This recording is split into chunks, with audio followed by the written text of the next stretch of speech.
Assalamualaikum warahmatullahi wabarakatuh. Saya di sini akan menjelaskan tugas video dari metode numerik pertemuan 1, yaitu pengantar metode numerik. Di sini pertama ada pengertian metode numerik, kedua ada mengapa mempelajari metode numerik, yang ketiga ada penggunaan di dunia nyata, keempat ada pemahaman galat dalam metode numerik, kelima ada contoh kasus galat, dan keenam yaitu kesimpulan. Baiklah, sini pengertian metode numerik. Metode numerik adalah teknik atau algoritma matematika yang digunakan untuk menyelesaikan persoalan matematis secara pendekatan atau aproksimasi, terutama yang tidak bisa diselesaikan secara analitik atau eksak. Teknik-teknik yang digunakan untuk memformulasikan masalah matematis agar dapat dipecahkan dengan operasi perhitungan. Penggunaan metode numerik diharapkan dapat mengatasi berbagai kelemahan-kelemahan metode yang ada sebelumnya. Dapat dipahami pula bahwa pada umumnya permasalahan dalam sains dan teknologi digambarkan dalam persamaan matematika. Persamaan ini sulit diselesaikan dengan model analitik sehingga diperlukan penyelesaian pendekatan numerik. Definisi secara akademis metode numerik adalah numerical method or techniques by which mathematical problems are formulated so that they can be solved with arithmetic operation, oleh Stephen C. Capra. Numerical method for engineer artinya metode numerik menyederhanakan persoalan matematika ke dalam bentuk yang bisa dipecahkan dengan operasi dasar, penjumlahan, pengurangan, perkalian, pembagian, sehingga bisa diolah oleh komputer. Contoh masalah menyelesaikan persamaan nonlinear seperti x3 tambah 4x2 kurang 10 sama dengan OX. 3 tambah 4x 2 dikurang 10 sama dengan O kali 3, 0 kali 3 tambah 4 kali 2 sama min dikurang 10 sama dengan 0. Integrasi tak tentu dan diferensial yang sulit diselesaikan secara simbolik. Ciri-ciri metode numerik memberikan solusi mendekati hasil eksak, prosesnya terkomputerisasi, digunakan pada perhitungan yang kompleks. Kemudian ada mengapa mempelajari metode numerik. Metode numerik bukan hanya sekadar bagian dari matematika terapan.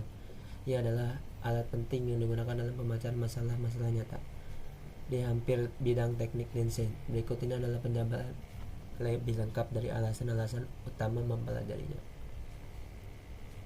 Banyak permasalahan tidak bisa diselesaikan secara eksak. Metode analitik seperti aljabar, kalkulus, atau persamaan diferensial simbolik hanya dapat menyelesaikan masalah-masalah tertentu yang bentuk idealnya atau sederhana, namun dalam dunia nyata banyak persamaan memiliki bentuk nonlinear, kompleks, atau bahkan tak bisa diintegrasikan atau dipecahkan secara simbolik.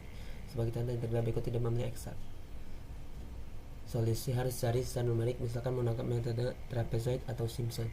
Contoh lain, menyelesaikan sistem persamaan dengan ratusan variabel dan persamaan nonlinear tidak mungkin dilakukan secara manual. Mengapa mempelajari metode numerik? Keterbatasan manual analitik. Metode analitik sangat berguna, tetapi memiliki keterbatasan. Tidak bisa menangani fungsi-fungsi empiris yang didapat dari data pengamatan dengan baik. Persamaan bersifat non-linear, kompleks, atau mengandung kondisi batas tak umum seringkali tidak bisa diselesaikan secara simbolik. Pada kasus persamaan diferensial parsial atau PDE seperti di gambar berikut, persamaan Laplace hanya bentuk tertentu yang memiliki solusi analitik. Solusi digunakanlah metode numerik seperti finite difference, finite element, dan lainnya.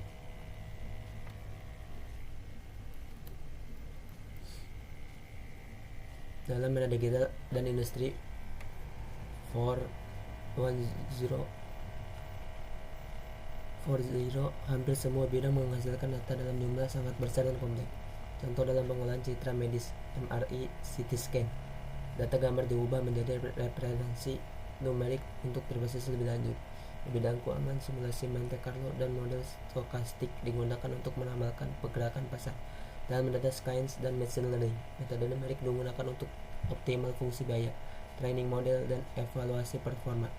Metode numerik sangat penting karena komputer tidak bisa menyelesaikan simbol seperti manusia, tapi bisa melakukan miliaran operasi numerik per detik. Oleh karena itu, kita memerlukan pendekatan numerik yang dapat diprogram dan dijalankan oleh komputer. Berikutnya yaitu penggunaan di dunia nyata. Berikut adalah aplikasi nyata metode numerik di berbagai bidang. Yang pertama adalah simulasi cuaca dan iklim. Adalah prediksi cuaca menggunakan persamaan diferensial nonlinear yang diselesaikan secara numerik. Prosesnya melibatkan pemodelan atmosfer, suhu, tekanan, kelembaban, dan angin. 2. Desain struktur bangunan. Digunakan metode numerik seperti Finite Element Method atau FEM untuk menghitung tegangan dan ragangan pada struktur. Perhitungan manual hampir mustahil dilakukan untuk bangunan kompleks. 3. Sistem navigasi dan kontrol pesawat. Sistem autopilot radar kontrol penerbangan melibatkan perhitungan yang terus-menerus dengan numerik. Misalnya, untuk menyeimbangkan gaya, angkat, dan berat pesawat secara real time. 4. Prediksi pasar keuangan. Model Black-Scholes untuk opsi saham diselesaikan dengan metode numerik, misalnya metode beda hingga.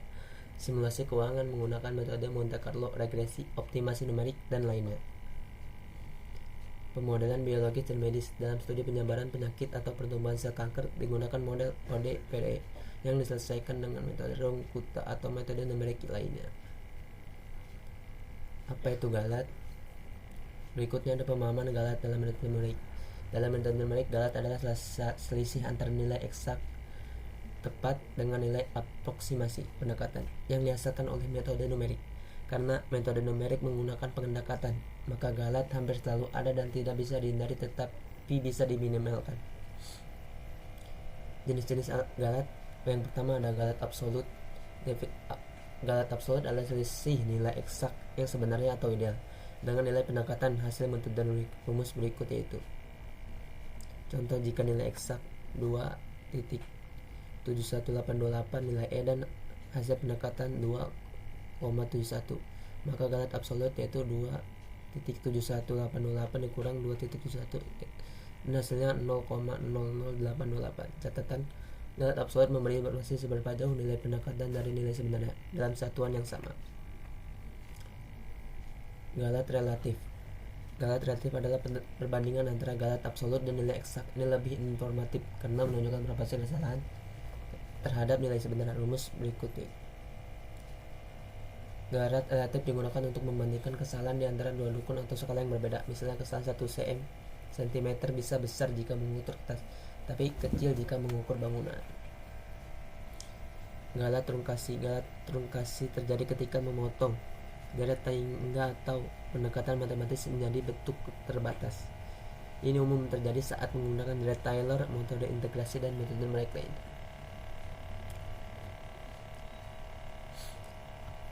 Galat pembulatan terjadi karena keterbatasan komputer dalam menyimpan angka desimal dengan jumlah digit terbatas. Komputer tidak bisa menyimpan bilangan real secara eksak jika terlalu banyak angka di belakang koma. Cara mengatasi: gunakan presisi tinggi, double precision pada bahasa pemrograman. Hindari operasi numerik yang tidak stabil seperti pengurangan dua angka mendekati. Galat method. Galat ini muncul akibat pemilihan metode numerik yang kurang tepat atau tidak konvergen untuk masalah tertentu. Contoh, menggunakan metode biseksi pada fungsi yang tidak memiliki akar di interval yang dipilih. Menggunakan metode Euler dengan step size terlalu besar, hasil sangat jauh dari eksak. Solusi: pelajari karakteristik metode numerik, konvergensi, stabilitas, evensi. Uji solusi dengan langkah step size berbeda. Galat pengukuran. Jika nilai awal berasal dari pengukuran fisik, misalnya suhu, panjang, massa, bisa terdapat kesalahan karena alat ukur lingkungan atau human error. Contoh, termometer analog bisa dibaca 0,5 derajat Celcius. Data awal sudah tidak presisi dan mempengaruhi seluruh hasil komputasi. Ini adalah sumber galat dari luar metode numerik, tapi sangat umum dalam pemodelan real world. Contohnya yaitu gambar ini. Kesimpulan, galat adalah bagian yang tidak terhindarkan dalam metode numerik. Terdapat berbagai jenis galat yang harus dipahami. Meminimalkan dan mengelola galat penting untuk menghasilkan solusi yang dapat diandalkan. Sekian presentasi dari saya, kurang lebihnya mohon maaf. Wassalamualaikum warahmatullahi wabarakatuh.